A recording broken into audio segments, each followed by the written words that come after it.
First time video பார்க்குறீங்கன்னா subscribe பண்ணிவிட்டு நோட்டிஃபிகேஷனில் ஆல்னு இருக்கும் அதை கொடுத்துக்கோங்க. அப்போ தான் நான் போடுற வீடியோஸ் உங்களுக்கு அப்பப்போ அப்டேட் ஆகும்.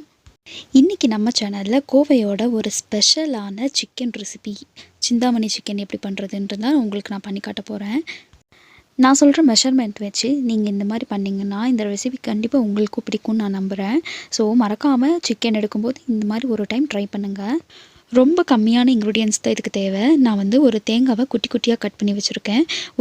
ஒரு இன்ச் இஞ்சி குட்டி குட்டியாக சாப் பண்ணியிருக்கேன். அதோட பூண்டு, சின்ன வெங்காயம், வரமிளகா, அவ்வளோதான் இதுக்கு தேவைப்படும். எண்ணெய் சூடானதோ தேங்காவை ப்ரௌனாக ஃப்ரை பண்ணி எடுத்துக்க போகிறோம். அந்த எண்ணெயிலே தான் நம்ம சிக்கனும் சமைக்க போகிறோம். அப்போ தான் அதோட டேஸ்ட் அப்படியே இருக்கும்.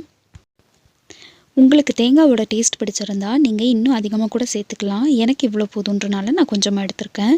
தேங்காய் தான் இதில் நம்ம லாஸ்ட்டில் போட போகிறோம். அதனால் இதை மட்டும் ஃபஸ்ட்டு ஃப்ரை பண்ணி நம்ம எடுத்து வச்சுக்கலாம். இது நல்லா ப்ரௌன் ஆனதுக்கப்புறம் நான் ஒரு பிளேட்டுக்கு மாற்றிக்கிறேன். இப்போ நான் தேங்காவை ஃப்ரை பண்ணி தனியாக எடுத்து வச்சுக்கிட்டேன். ஸோ இதே எண்ணெயிலே நம்ம சிக்கனும் செஞ்சுக்க போகிறோம். நெக்ஸ்ட்டு நம்ம என்ன பண்ண போகிறோன்னா குட்டி குட்டியாக சாப் பண்ணி வச்சுருக்க இஞ்சி பூண்டு ரெண்டையுமே இந்த எண்ணெயில் போட்டு நல்லா சாத்தி பண்ணிக்க போகிறோம். இது ரொம்ப ப்ரௌன் ஆகணும்னு அவசியம் இல்லை. லைட்டாக அந்த எண்ணெயில் பொரிஞ்சு வந்தால் போதும். இந்த ரெசிபிக்கு கட்டாயம் நம்ம சின்ன வெங்காயம் மட்டும்தான் யூஸ் பண்ணணும். பெரிய வெங்காயம் போட வேண்டாம். சின்ன வெங்காயம் போடும்போது அதோட டேஸ்ட் இன்னும் நல்லாயிருக்கும். பெரிய வெங்காயம் சேர்த்தா கொஞ்சம் டேஸ்ட் டிஃப்ரெண்ட்டாக இருக்கும். நமக்கு ஆத்தென்டிக் டேஸ்ட் வரணுன்னா நம்ம இந்த மாதிரி சின்ன வெங்காயம் யூஸ் பண்ணி தான் பண்ணணும். சின்ன வெங்காயம் வதங்கிருச்சு. இப்போ பார்த்திங்கன்னா டிரான்ஸ்பரண்ட்டாக இருக்குது. இன்னும் ஒரு 5 நிமிஷம் கூட நம்ம நல்லா வதக்கி விட்டுடலாம். ஆனால் ப்ரௌன் ஆக வேண்டிய அவசியம் இல்லை. இது கூடயே நான் க்ளீன் பண்ணி வச்சுருக்க கருவேப்பிலையை சேர்த்துக்கிறேன். இன்க்ரீடியன்ஸ் ரொம்ப கம்மின்றனால உங்களுக்கு குக்கிங் டைமும் ரொம்ப கம்மியாக தான் இருக்கும். ரொம்ப சிம்பிள், அதே சமயம் ரொம்ப டேஸ்டியான ரெசிபி இது. இப்போ வெங்காயம் வதங்கிடுச்சு. இந்த டைமில் நான் கட் பண்ணி வச்சுருக்க 20 காஞ்ச மிளகாவை நான் சேர்த்துக்கிறேன். உங்களுக்கு காரம் இன்னும் தேவைப்பட்டுச்சுன்னா நீங்கள் இன்னும் வரமிளகா கூட சேர்த்துக்கலாம். ஆனால் 20 மிளகா 1.5 கிலோ சிக்கனுக்கு கரெக்டாக இருக்கும். இப்போ வரமிளகாயும் நல்லா ஃப்ரை ஆகிட்டே வருது. இந்த சமயத்தில் நான் மேரினேட் பண்ணி வச்சுருக்க சிக்கனை சேர்த்துக்கிறேன். 1.5 கிலோ சிக்கன் நீட்டாக க்ளீன் பண்ணிவிட்டு அதில் கொஞ்சமாக மிளகாத்தூள், மஞ்சள் தூள், உப்பு சேர்த்து நான் 1 hour மேரினேட் பண்ணி வச்சுருக்கேன். இந்த சிக்கனையும் அதில் சேர்த்துக்கலாம். சேர்த்ததுக்கப்புறம் தண்ணி ஊற்றிட வேண்டாம். சிக்கன் நல்லா ஒரு 10 minutes அதுலேயே சாத்தே பண்ணி விட்டுடலாம். அதுக்கப்புறமா நம்ம தண்ணி சேர்த்துக்கலாம். இப்போ நான் சிக்கன் அதில் போட்டுட்டேன். போட்டதுமே சிம்மில் வச்சுக்கோங்க. ஏன்னா நம்ம தண்ணி எதுவும் ஊற்றாதனால உடனே பிடிச்சிரும். நல்லா சூடாக இருக்க ரைஸ் வச்சுட்டு அது கூட இந்த சிக்கன் வச்சுட்டு நீங்கள் சும்மாவே சாப்பிட்லாம். இதுக்கு கிரேவி அதெல்லாம் தேவைப்படாது. நான் ஒரு 2 to 3 minutes இந்த மாதிரி வதக்கி விட்டுறேன். ஏன்னா அந்த மசாலா எல்லா பக்கமும் கலந்து வரணும். இப்போது நான் ஒரு மூடி போட்டு இதை க்ளோஸ் பண்ணிடுறேன்.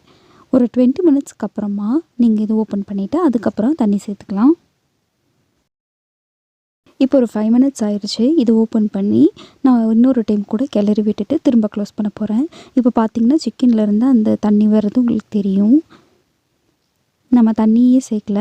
இது அப்படியே கொஞ்சம் நம்ம பரட்டி விட்டுட்டு திரும்பவும் க்ளோஸ் பண்ணி இன்னொரு 10 minutes வைக்க போகிறோம். இந்த டைம் நம்ம தண்ணி சேர்த்தோன்னா கரெக்டாக இருக்கும். ஒரு 1/2 cup தண்ணி மட்டும் நம்ம சேர்த்துக்கலாம். எக்ஸ்ட்ரா சேர்க்க வேண்டாம்.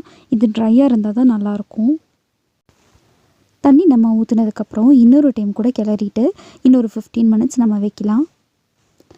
சிக்கன் நல்லா வெந்து வரட்டும். சிக்கனோட டேஸ்ட்டே அந்த வரமிளகாயில் இருக்கிற காரம் மட்டும்தான். அதுக்கப்புறம் நம்ம கடைசியாக சேர்த்துற தேங்காயும் தான். இந்த அளவுக்கு நல்லா ட்ரையாக வந்ததுக்கப்புறம் நம்ம ஏற்கனவே ஃபஸ்ட்டு நம்ம ஃப்ரை பண்ணி வச்சுருக்கிற தேங்காய் சேர்த்துக்கலாம். நான் தேங்காய் கொஞ்சமாக தான் எடுத்திருக்கேன். உங்களுக்கு தேவையாக இருந்தால் எக்ஸ்ட்ரா எடுத்துக்கோங்க. நம்ம தேங்காய் ஃப்ரை பண்ணி போடும்போது அதோட டேஸ்ட் இன்னும் டிஃப்ரெண்ட்டாக இருக்கும். நிஜமாலுமே சூப்பராக இருக்கும். தேங்காய் போட்டதுக்கப்புறம் நல்லா கிளறி விட்டுட்டு ஒரு 5 minutes சிம்மில் வச்சுட்டு இன்னும் கொஞ்சம் கூட ட்ரை ஆனதுக்கப்புறம் நம்ம இறக்கிக்கலாம். அவ்வளோதாங்க. இப்போது சிக்கன் சூப்பராக ரெடி ஆயிடுச்சு. நம்ம சர்விங் பவுலுக்கு மாற்றிக்கலாம். நீங்கள் பார்த்தீங்கன்னா சிக்கனில் இருக்கிற அந்த வரமிளகா, சிக்கன் எல்லாமே ஒரு நல்ல பைண்ட் ஆகி பார்க்குறதுக்கே ரொம்ப அழகாக இருக்குது. டேஸ்ட்டும் அதை விட சூப்பராகவே இருக்கும். நீங்கள் கண்டிப்பாக ட்ரை பண்ணுங்கள். இந்த வீடியோ உங்களுக்கு பிடிச்சதுன்னா உங்கள் ஃப்ரெண்ட்ஸ் கூட என்னோடய சேனலை ஷேர் பண்ணுங்கள். மறக்காமல் என்னோடய சேனலுக்கு சப்ஸ்கிரைப் பண்ணுங்கள். உங்களோட வேல்யூபிள் கமெண்ட்ஸை எனக்கு கீழே கமெண்ட் பண்ணுங்கள். நீங்கள் இதை செஞ்சதுக்கப்புறம் உங்களோட எக்ஸ்பீரியன்ஸ் எப்படி இருக்குன்றது எனக்கு கீழே கமெண்ட் பண்ணி சொல்லுங்கள். இந்த ரெசிபி உங்கள் வீட்டில் செஞ்சு நீங்களும் என்ன மாதிரி என்ஜாய் பண்ணுங்கள். தேங்க்ஸ் ஃபார் வாட்சிங்.